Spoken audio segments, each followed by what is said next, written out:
Good morning to all of you. Class 10th में pair of linear equation in two variable में हम लोगों ने एक्सरसाइज 3.5 को सॉल्व किया था। इसमें हमने वर्ड प्रॉब्लम के 4th क्वेश्चन को बताया था। 5 भी आप लोग आसानी से कर लेंगे। जैसे अगर मैं समझा दूं, ये 5 नंबर क्वेश्चन वर्ड प्रॉब्लम है, तो इसमें लिखा है कि the area of a rectangle, एक रेक्टेंगल का area, the area of a rectangle gets reduced by 9 square unit. देखो ये एक हमारा रेक्टेंगल है, इसका एरिया 9 यूनिट कम हो जाता है। कब कम होता है? If its length is reduced by 5 unit and breadth is increased by 3 unit. जब लेंथ को 9 यूनिट कम करते हैं, कम मैं माइनस का मतलब कम समझने के लिए लगाया हूँ। Area of rectangle get reduced by 9 square unit if its length is reduced by 5 unit लिखा है। लेंथ को 5 यूनिट घटा देते हैं and breadth is increased by 3 unit. ठीक है, ऐसा पूरा करते हैं तो इसका जो ये एरिया है, ये एरिया कम हो जाता है। 9 यूनिट क्या हो जाता है? 9 स्क्वायर यूनिट कम हो जाता है। अब कह रहा है दूसरा condition, if we increase the length by 3 unit, अगर हम लेंथ को 3 यूनिट बढ़ा देते हैं and the breadth by 2 unit, और ब्रेथ को भी 2 यूनिट बढ़ा देते हैं। बात को समझिए। If we increase the length by 3 unit and the breadth by 2 unit, the area increased by 67 square unit. तो ऐसा करने पे जो ये एरिया है ये बढ़ जाता है कितना? Increased by 67 square unit. Find the dimension of the rectangle. Find the dimension of the rectangle का मतलब कि लेंथ और ब्रेथ बताइए। तो मान लेंगे let length and breadth of rectangle be x and y units. अब क्वेश्चन के हिसाब से एरिया क्या हो जाएगा? इतना हो गया। देयरफॉर एरिया क्या हो जाएगा? एरिया आपका हो जाएगा एक्स वाई, यही ना मतलब है। अरे अगर लेंथ x है, ब्रेथ y है, तो एरिया क्या होगा? Length into breadth. अब ये हमारा एरिया है, तो अब क्वेश्चन के हिसाब से देखो, थोड़ा ध्यान समझिएगा।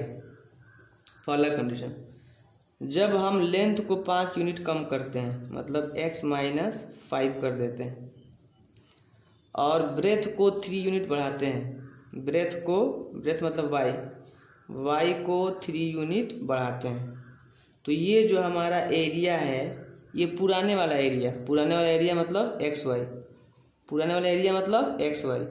तो ये एरिया पुराने वाले एरिया से 9 स्क्वायर यूनिट क्या हो जाता है? कम हो जाता है। तो ये एरिया 9 स्क्वायर यूनिट कम होता है, तो हम क्या करेंगे? जब इक्वल लगाएंगे, इक्वल करने के लिए इसमें से 9 घटा देंगे।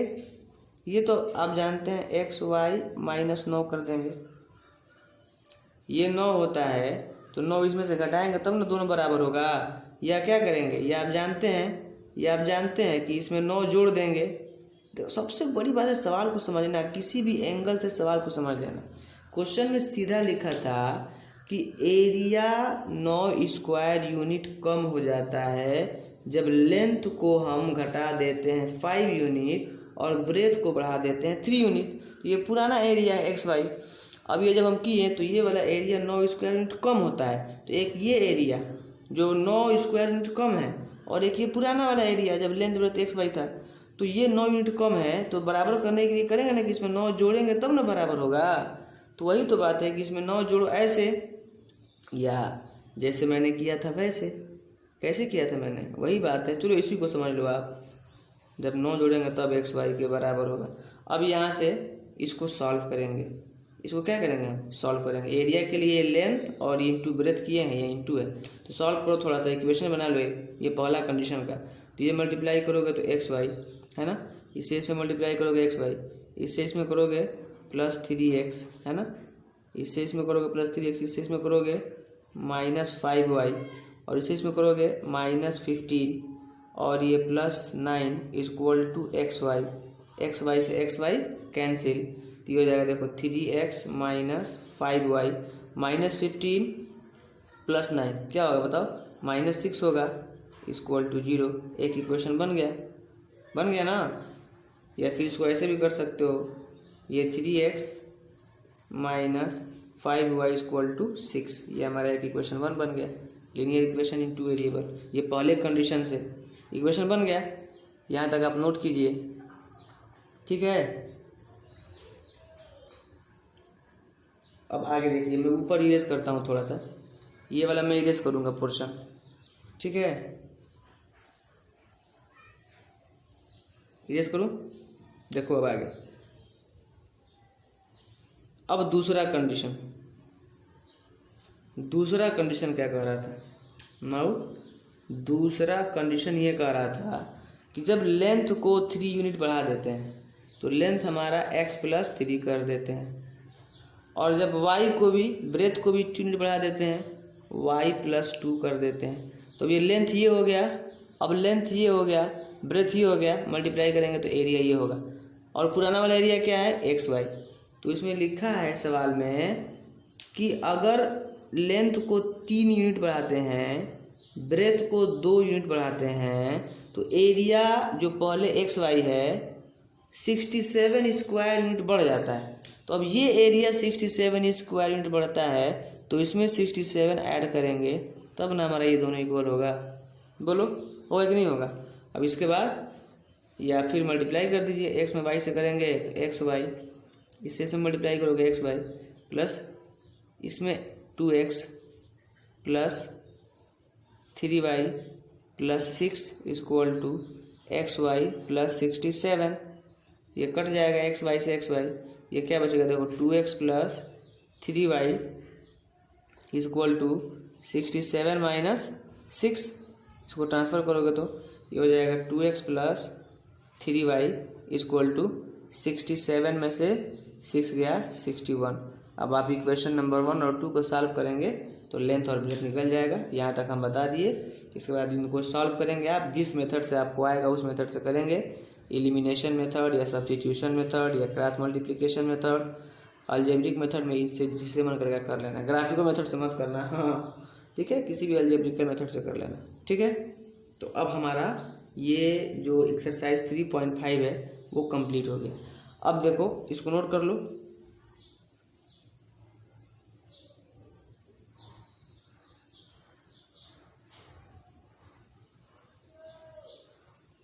अब देखो अगला जो हमारा टॉपिक है, अब तक हम pair of linear equation in 2 variable को सॉल्व कर रहे थे और वो pair of linear equation in 2 variable के फॉर्म में था। अब ऐसा क्वेश्चन आएगा जो pair of linear equation in 2 variable के फॉर्म में दिखेगा नहीं, उसको पहले हम उस फॉर्म में लाएंगे। मतलब a1x + b1y + c1 = 0, a2x + b2y + c2 = 0, इस फॉर्म में पहले उसको लाएंगे और उसको इस फॉर्म में लाने के बाद क्या करेंगे, सॉल्व करेंगे। जैसे हमारा जो अगला टॉपिक है, टॉपिक नंबर 3.5 है, इसमें लिखा है इक्वेशंस रिड्यूसिबल, जिसको रिड्यूस करके लाएंगे, reducible equation reducible to a pair of linear equation, pair of linear equation in 2 variables, मतलब ऐसे इक्वेशन को सॉल्व करेंगे जो रिड्यूसिबल होंगे। किस फॉर्म में, pair of linear equation in 2 variable के फॉर्म में। जैसे एग्जांपल नंबर 17 से हम स्टार्ट करते हैं, इसमें बस सॉल्व करना है। जैसे 2/x है और प्लस ये 3/y है इक्वल टू 13 है, और दूसरा है 5/x minus 4/y equal to -2। देखो एक बात तो आप समझ लो, जब भी नीचे x और y आएगा, अगर ये सवाल ऐसे होता x/2 plus y/3 equal to 13 और x/5 minus y/4 equal to -2, तो ये तो आसान था, ये एलसीएम लेके तुरंत ऐसा सवाल पीछे था। ये तो उसी फॉर्म में है, मतलब इसको रिड्यूस नहीं करना है, ये तो उसी फॉर्म में है जो हम पीछे पढ़ के आए। यार एलसीएम ले लेंगे 6, तो ये क्या हो जाएगा 3x, ये हो जाएगा 3x plus 2y equal to, लीजिए एलसीएम 6 लिए हैं तो ये 13 छक्के 78 हो जाएगा। ये एलसीएम 20 होगा 5 4 का, तो ये हो जाएगा 4x माइनस 5y, 20 से 2 मल्टीप्लाई करेंगे -40, तो ये तो उसी फॉर्म में आ गया। नीचे नंबर रहे तब नहीं, नीचे जब x y रहे तब, नीचे जब डिनोमिनेटर में जब x y रहे तब उसको हम रिड्यूस करते हैं। बहुत बच्चे कंफ्यूज होते हैं, इसलिए मैंने बता दिया कि नीचे नंबर है तब तो कोई बात नहीं, जब नीचे x y रहे तब। तो जब भी रहते हो उसको हम कैसे रिड्यूस करते हैं। सबसे पहले आप मुझे एक बात बताइए, ये 2/x है, 2/x को हम चाहें तो 2 × 1/x कर सकते हैं ना, 2 1 2, और इसको प्लस 3 × 1/y कर सकते हैं इक्वल टू 13, और ये 5 × 1/x minus 4 × 1/y equal to -2। ऐसा तो लिखा जा सकता है, ऐसा लिखा जा सकता है। अब ये क्यों लिखे हैं, क्योंकि 1/x को हम कुछ नया वेरिएबल मानेंगे, इसीलिए किए हैं। अब दोनों के लिए वही होगा कि 1/x के लिए हम कोई नया वेरिएबल मान लेंगे let 1/x equal to m and 1/y equal to n। हमने मान लिया कि 1/x m है। अब यही रिड्यूस कर रहे हैं तो 2, ये देखो अब इसके बाद क्या बन जाएगा, 1/x को तुमने m ले लिया, 1/y को तुमने n ले लिया, तो ये 2 तो रहेगा 2, और 1/x के जगह पे m, फिर प्लस है तो प्लस 3 तो रहेगा, 1/y के जगह पे n इक्वल टू 13। ये इक्वेशन 1 हो गया। और दूसरा 5m 1/x के जगह पे m माइनस 4 1/y के जगह पे n इक्वल टू -2, ये इक्वेशन 2 हो गया। अब ये हमारा 2 इक्वेशन बन गया, 2m plus 3n equal to 13, 5n minus 4 equal to -2। अब ये लीनियर इक्वेशन 2 वेरिएबल के फॉर्म में आ गया, ठीक है। अब इसको हम क्या करेंगे, सॉल्व करेंगे, इसको हम सॉल्व करेंगे। अब सॉल्व आपको जिस मेथड से मन करेगा उस मेथड से आप कर लेंगे। हम सॉल्व कर रहे हैं इसको एलिमिनेशन मेथड से ही मैं सॉल्व करूंगा, एलिमिनेशन मेथड से। याद रखो 1/x को m माना गया है, 1/y को n माना गया है।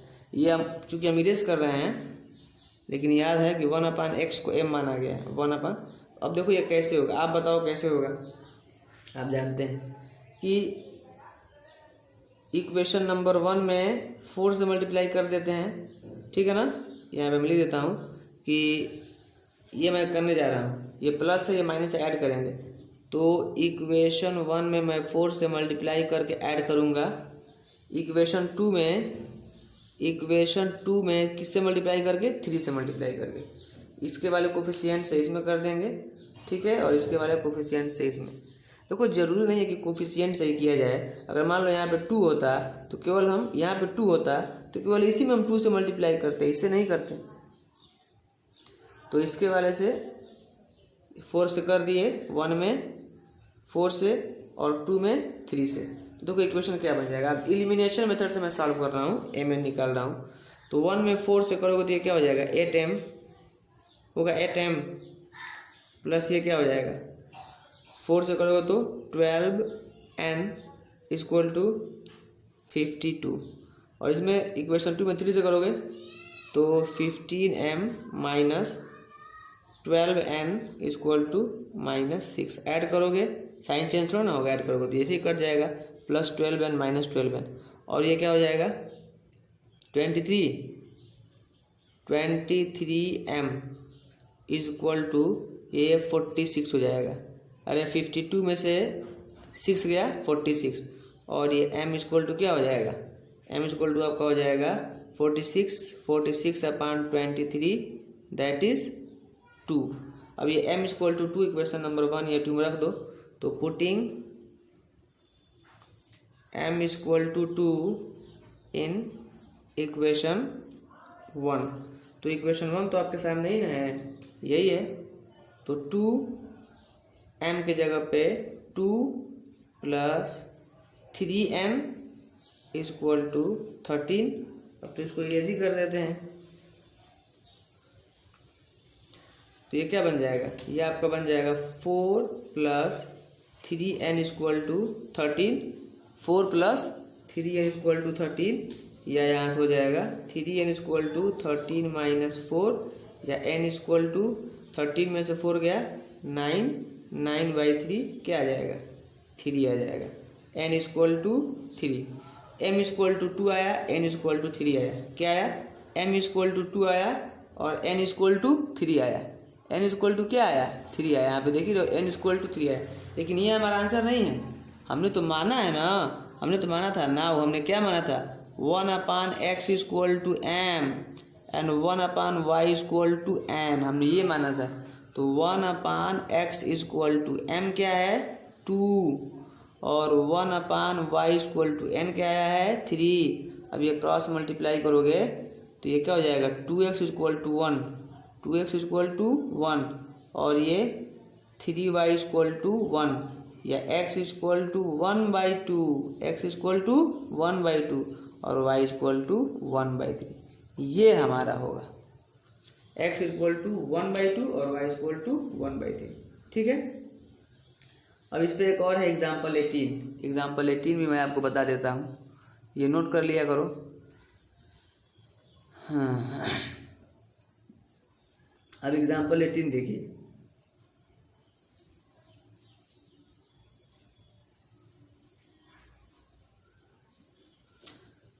एग्जाम्पल 18 है,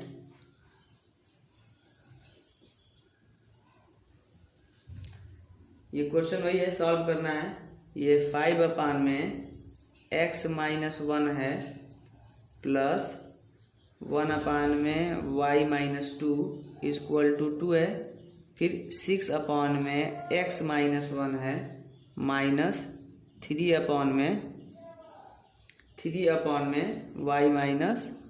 2 = 1। देखो एक बात आप ध्यान दोगे सारे सवालों में, ऊपर भले कुछ भी रहे, डिनोमिनेटर में दोनों इक्वेशनों में सेम रहेगा ज़्यादा से ज़्यादा, ठीक है।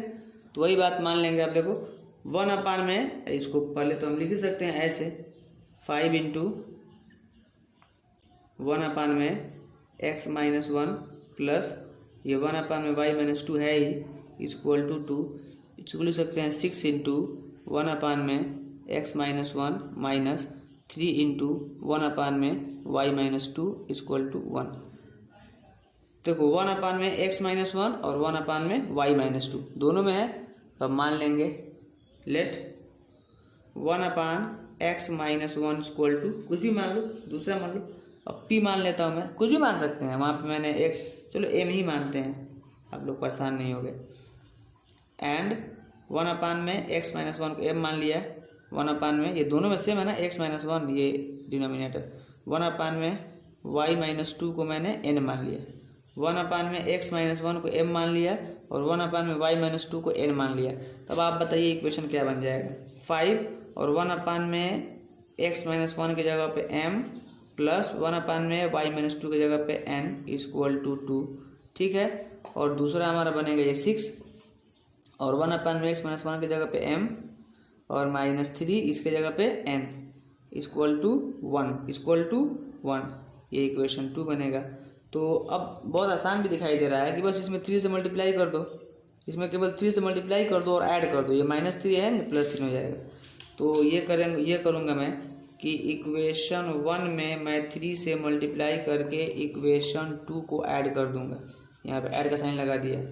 तो इक्वेशन 1 में 3 से एलिमिनेशन मेथड से मैं सॉल्व करूँगा इसको।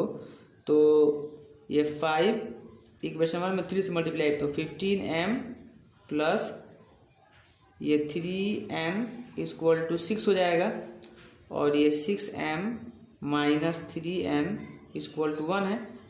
इक्वेशन 1 में 3 से 3 5 जा 15, 3n से 3n 6, और ये अब ऐड करोगे तो ये कैंसिल होगा, प्लस 3n - 3n, ये क्या हो जाएगा 21m = 7, या जब ये यहाँ आएगा 21m = 7 या m = 7/21 या 1/3, m = क्या हो गया 1/3।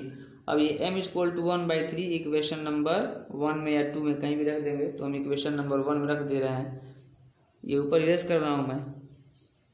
हाँ, इसको याद रखना कि 1/x को m माना गया है, 1/y इसको हम एग्जाम्पल है तो मैं तो देख भी लूँगा क्या माना गया है। हाँ, अब जैसे putting m equal to 1/3, putting m equal to 1/3 in equation 1, तो इक्वेशन 1 यही है आपका 5, और m के जगह पे 1/3, 2 में रख दो आसानी से हो जाएगा।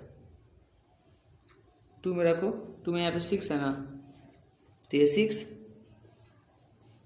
और m के जगह पे 1/3, यही कट जाएगा, इसीलिए मैंने कहा है -3n इक्वल टू 1। 1 2 किसी में रख सकते हैं, तो इसमें रखेंगे तो 5 × 1/3 तो कटेगा नहीं, 5/3 आएगा।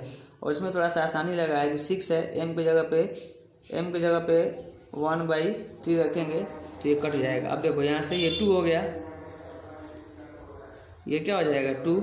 अब ये क्या बचा है -3n इक्वल टू 1 - 2, इसको ट्रांसफर करेंगे तो या n इक्वल टू -1/, ये -1/-3, n भी क्या आ गया 1/3 आ गया, ठीक है। ये भी क्या आ गया 1/3, n का वैल्यू भी 1/3, ठीक है। दोनों का वैल्यू, m का वैल्यू भी 1/3 और n का वैल्यू भी क्या आ गया 1/3 आ गया। अब इसके बाद याद रखना m का वैल्यू भी 1/3 आया है, मैं इरेज करूँगा, और n का वैल्यू भी 1/3 आया है। इसके बाद जो हम माने थे वहाँ पे आएंगे। नाउ हमने क्या माना था, हमने ये माना था कि 1/x - 1 इक्वल टू m, याद है शुरू में हमने माना था कि 1/x - 1 equal to m and 1/y - 2 equal to n। अब देखो 1/x - 1 m के जगह पे 1/3 आया है, एंड 1/y - 2 n के जगह पे भी 1/3 आया है। तो फिर यहाँ से क्रॉस मल्टीप्लाई करोगे तो ये क्या हो जाएगा, ये x - 1 है तो x - 1 इक्वल टू 3, और ये y - 2 equal to cross multiply करोगे 3, और ये x इक्वल टू 3 + 1, मैं दोनों को एक ही साथ कर दे रहा हूँ, और ये y इक्वल टू 3 + 2, तो x इक्वल टू आपका हो जाएगा 4 और y इक्वल टू 5। ये आपका सॉल्यूशन होगा, x इक्वल टू 4 और y इक्वल टू 5। अब देखिए आप क्या करेंगे, होमवर्क आपका ये है कि एक्सरसाइज 3.6 का पहला, दूसरा, तीसरा, चौथा, पांचवा, मतलब 4-5 सवाल करेंगे, ठीक है। 3.6 कल हम ख़त्म कर देंगे, और कल ये लीनियर इक्वेशन इन 2 वेरिएबल भी ख़त्म हो जाएगा, और हम कोई नया लेसन शुरू करेंगे। Okay, thank you.